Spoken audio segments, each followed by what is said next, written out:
ಅಕ್ಷಯ ತೃತೀಯ ಹಬ್ಬ ಇನ್ನೇನೋ ಹತ್ರ ಬರ್ತಾ ಇದೆ. ಅಕ್ಷಯ ತೃತೀಯ ಅಂದ್ರೆ ಬಂಗಾರದ ಹಬ್ಬ ಅಲ್ವಾ? ಬಂಗಾರದ ಹಬ್ಬದ ಜೊತೆಗೆ ಸಿಹಿ ತಿಂಡಿವರೆಗೂ ಎಲ್ಲವೂ ಅಕ್ಷಯವಾಗ್ಲಿ ಅಂತ ಹೇಳ್ತಾ ಇವತ್ತಿನ ಈ ವಿಡಿಯೋನ ಶುರು ಮಾಡೋಣ ಬನ್ನಿ. ಎಲ್ಲ ಜೀತ್ ಬೈಟ್ ವೈಬ್ಸ್ ವೀಕ್ಷಕರಿಗೂ ಅಕ್ಷಯ ತೃತೀಯ ಹಬ್ಬದ ಶುಭಾಶಯಗಳನ್ನು ಹೇಳ್ತಾ ಇವತ್ತಿನ ಈ ವಿಡಿಯೋನ ಶುರು ಮಾಡೋಣ ಬನ್ನಿ. ಅಕ್ಷಯ ತೃತೀಯ ಹಬ್ಬ ಅಂದ್ರೆ ಏನಾದ್ರೂ ಸ್ವೀಟ್ ಮಾಡ್ಲೇಬೇಕಲ್ವಾ? ಇವತ್ತಿನ ಈ ವಿಡಿಯೋದಲ್ಲಿ ನಾನು ನಿಮ್ಗೆ ಅದ್ಭುತವಾದಂತ ಮತ್ತು ಅಷ್ಟೇ ಸಿಂಪಲ್ ಆದಂತ ಸ್ವೀಟ್ ರೆಸಿಪಿನ ತೋರಿಸ್ಕೊಡ್ತೀನಿ. ಈ ಸ್ವೀಟ್ ಅಂತೂ ತುಂಬಾನೇ ಡಿಫ್ರೆಂಟ್ ಆಗಿದೆ. ನೀವಂತೂ ಮನೆಯಲ್ಲಿ ಟ್ರೈ ಮಾಡಿರೋದೇ ಇಲ್ಲ. ನೀವ್ ಅಷ್ಟೇ ಅಲ್ಲ, ನಾನು ಕೂಡ ಟ್ರೈ ಮಾಡಿರ್ಲಿಲ್ಲ. ಆದ್ರೆ ಅಕ್ಷಯ ತೃತೀಯ ಹಬ್ಬಕ್ಕೆ ಅಂತ ಈ ಸ್ವೀಟ್ ರೆಸಿಪಿನ ನಾನು ನಿಮ್ಗೆ ತೋರಿಸ್ತಾ ಇದ್ದೀನಿ. ಅದೇನು ಅಂದ್ರೆ ಖರ್ಜೂರದ ಲಡ್ಡು. ಮೊದಲಿಗೆ ಖರ್ಜೂರದ ಲಡ್ಡು ಮಾಡೋದಕ್ಕೆ ಬೇಕಾಗಿರೋ ಪದಾರ್ಥಗಳನ್ನ ನೋಟ್ ಮಾಡ್ಕೊಳ್ಳಿ. ಒಣಕೊಬ್ಬರಿ, ತುಪ್ಪ, ಅಂಟು, ಆಳ್ವಿ, ಗಸಗಸೆ, ಗೋಡಂಬಿ, ಪಿಸ್ತಾ, ಬಾದಾಮ್, ಖರ್ಜೂರ ಮತ್ತು ಏಲಕ್ಕಿ. ಖರ್ಜೂರದ ಲಡ್ಡು ಮಾಡೋ ವಿಧಾನನ ನೋಡ್ಕೊಂಡು ಬರೋಣ. ಒಲೆ ಹೊತ್ತಿಸ್ಕೊಂಡು ನಾನೊಂದು ಕಡಾಯಿನ ಬಿಸಿ ಆಗೋದಕ್ಕೆ ಅಂತ ಇಟ್ಟಿದ್ದೀನಿ. ಕಡಾಯಿ ಬಿಸಿ ಆದ್ಮೇಲೆ ಒಣ ಕೊಬ್ಬರಿನೆಲ್ಲ ಡ್ರೈ ಆಗಿ ಫ್ರೈ ಮಾಡ್ಕೊಳ್ಬೇಕಾಗತ್ತೆ. ಸಣ್ಣ ಉರಿಯಲ್ಲೇ ಇದನ್ನ ಫ್ರೈ ಮಾಡ್ಕೊಳ್ಬೇಕಾಗತ್ತೆ. ಕಲರ್ ಸ್ವಲ್ಪ ಚೇಂಜ್ ಆಗೋವರೆಗೂ ಈ ಒಣ ಕೊಬ್ಬರಿನ ಫ್ರೈ ಮಾಡ್ಕೊಳ್ಬೇಕಾಗತ್ತೆ.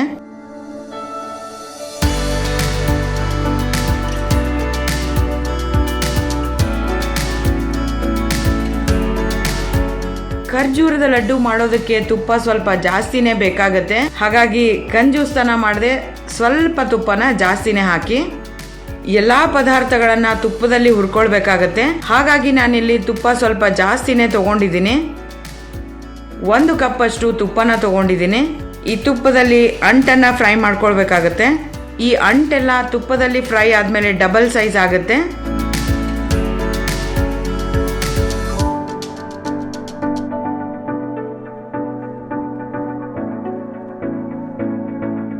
ತುಪ್ಪದಲ್ಲಿ ಕರೆದಂತ ಅಂಟನ್ನು ಸಹ ನಾನಿಲ್ಲಿ ಸೈಡಲ್ಲಿ ಎತ್ತಿಡ್ತಾ ಇದ್ದೀನಿ.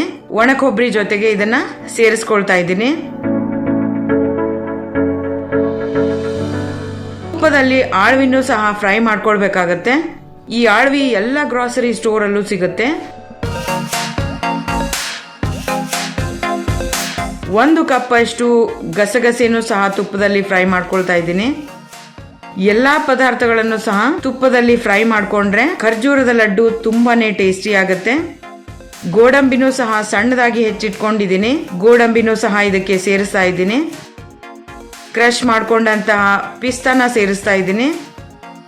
ಸಣ್ಣದಾಗಿ ಕ್ರಶ್ ಮಾಡ್ಕೊಂಡಂತ ಬಾದಾಮಿನೂ ಸಹ ಇದ್ರ ಜೊತೆ ಸೇರಿಸ್ತಾ ಇದ್ದೀನಿ. ಎಲ್ಲ ಡ್ರೈ ಫ್ರೂಟ್ಸ್ನು ಸೇರಿಸಿ ಆಗಿದೆ. ಎಲ್ಲಾನು ಈಗ ಸಣ್ಣ ಉರಿಯಲ್ಲೇ ನೀಟಾಗಿ ಫ್ರೈ ಮಾಡ್ಕೊಳ್ಬೇಕಾಗತ್ತೆ. ಎಲ್ಲ ಡ್ರೈ ಫ್ರೂಟ್ಸ್ನು ಸಹ ತುಪ್ಪದಲ್ಲಿ ಫ್ರೈ ಮಾಡ್ಕೊಂಡಿರೋದ್ರಿಂದ ಟೇಸ್ಟ್ ಅಂತೂ ತುಂಬಾನೇ ರುಚಿಯಾಗಿರುತ್ತೆ. ಒಂದ್ಸಲಿ ನೀವೇನಾದ್ರೂ ಈ ಖರ್ಜೂರದ ಲಡ್ಡುನ ಮನೆ ಮಂದಿಗೆ ಮಾಡ್ಕೊಟ್ರೆ ಪದೇ ಪದೇ ಕೇಳ್ತಾನೆ ಇರ್ತಾರೆ, ಅಷ್ಟು ರುಚಿಯಾಗಿರುತ್ತೆ. ಆದ್ರೆ ಡ್ರೈ ಫ್ರೂಟ್ಸ್ ಮತ್ತೆ ತುಪ್ಪ ಇದಕ್ಕೆ ಜಾಸ್ತಿನೇ ಬೇಕಾಗತ್ತೆ.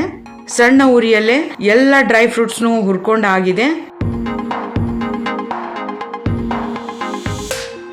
ನಾನಿಲ್ಲಿ 1 kg ಖರ್ಜೂರನ ತಗೊಂಡಿದ್ದೀನಿ. ಖರ್ಜೂರನೆಲ್ಲ ಸಣ್ಣದಾಗಿ ಮೊದಲೇ ಹೆಚ್ಚಿಟ್ಕೊಳ್ಬೇಕಾಗತ್ತೆ.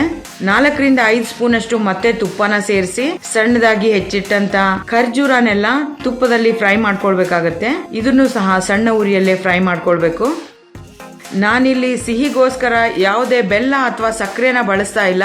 ಬರೀ ಖರ್ಜೂರನ ಉಪಯೋಗಿಸ್ಕೊಂಡು ಖರ್ಜೂರದ ಸ್ವೀಟ್ ನಿಂದ ಮಾತ್ರ ಈ ಲಡ್ಡುನ ತಯಾರಿಸ್ತಾ ಇದ್ದೀನಿ. ಬರೀ ಖರ್ಜೂರನ ಉಪಯೋಗಿಸಿರೋದ್ರಿಂದ ಟೇಸ್ಟ್ ಅಂತೂ ತುಂಬಾ ಡಿಫ್ರೆಂಟ್ ಆಗಿರುತ್ತೆ.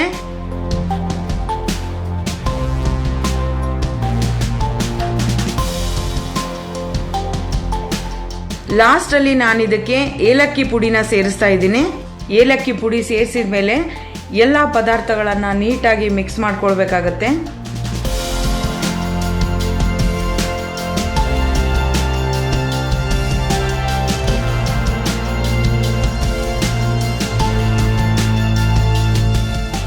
ಎಲ್ಲಾ ಪದಾರ್ಥಗಳು ತುಂಬಾ ಬಿಸಿ ಇರೋದ್ರಿಂದ ಡೈರೆಕ್ಟ್ ಆಗಿ ಕೈಯಿಂದ ಮಾಡಕ್ಕಾಗಲ್ಲ.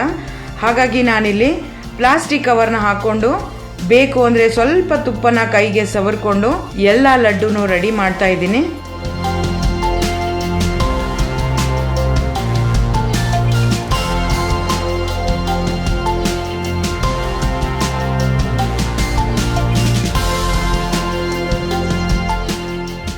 ಎಲ್ಲ ಡ್ರೈ ಫ್ರೂಟ್ಸ್ನ ಮಿಕ್ಸ್ ಮಾಡಿರೋದ್ರಿಂದ ಟೇಸ್ಟ್ ಅಂತೂ ತುಂಬಾ ಅದ್ಭುತವಾಗಿರುತ್ತೆ. ಏಕೆಂದರೆ ನಾವೆಲ್ಲರೂ ಮನೆಯಲ್ಲಿ ಡ್ರೈ ಫ್ರೂಟ್ಸ್ ಲಡ್ಡುನ ಟ್ರೈ ಮಾಡಿರ್ತೀವಿ, ಆದರೆ ಡ್ರೈ ಫ್ರೂಟ್ಸ್ ಜೊತೆಗೆ ಖರ್ಜೂರದ ಲಡ್ಡುನ ಸಾಮಾನ್ಯವಾಗಿ ನಾವ್ಯಾರೂ ಟ್ರೈ ಮಾಡಿರೋದಿಲ್ಲ. ನೋಡಿದ್ರಲ್ವಾ ವೀಕ್ಷಕರೇ, ಅಕ್ಷಯ ತೃತೀಯ ಹಬ್ಬಕ್ಕೆ ನಾನೊಂದು ಸೂಪರ್ ಸ್ವೀಟ್ ರೆಸಿಪಿನ ಮಾಡಿ ತೋರಿಸಿದ್ದೀನಿ. ಎಲ್ಲ ಡ್ರೈ ಫ್ರೂಟ್ಸ್ನು ಬಳಸ್ಕೊಂಡು ಅದ್ರ ಜೊತೆ ಖರ್ಜೂರನೂ ಬಳಸ್ಕೊಂಡು ಹೀಗೂ ಒಂದು ಸ್ವೀಟ್ ಮಾಡ್ಬೋದು ಅಂತ ತಿಳಿಸ್ಕೊಟ್ಟಿದ್ದೀನಿ. ಈ ವಿಡಿಯೋ ನಿಮಗೆ ಇಷ್ಟ ಆದರೆ ನೀವು ಕೂಡ ಖರ್ಜೂರದ ಲಡ್ಡುನ ಮನೆಯಲ್ಲಿ ಟ್ರೈ ಮಾಡಿ ಟೇಸ್ಟ್ ಹೇಗಿತ್ತು ಅಂತ ನನಗೆ ಕಮೆಂಟ್ ಮಾಡೋದಕ್ಕೆ ಮಾತ್ರ ಮರಿಬೇಡಿ.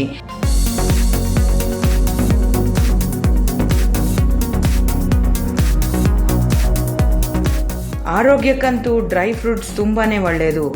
ನಾವಿಲ್ಲಿ ವೆರೈಟಿ ಆದಂಥ ಡ್ರೈ ಫ್ರೂಟ್ಸ್ನ ಬಳಸ್ಕೊಂಡು ಒಂದು ಹೆಲ್ದಿ ಸ್ವೀಟ್ ರೆಸಿಪಿನ ಮಾಡಿ ನಿಮಗೆ ತೋರಿಸಿದ್ದೀನಿ.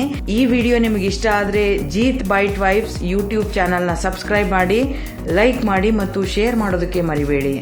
ಮುಂದಿನ ವಿಡಿಯೋದಲ್ಲಿ ಇದೇ ಥರ ಇಂಟ್ರೆಸ್ಟಿಂಗ್ ರೆಸಿಪಿಯೊಂದಿಗೆ ನಿಮ್ಮ ಮುಂದೆ ಬರ್ತೀನಿ. ನಮಸ್ಕಾರ.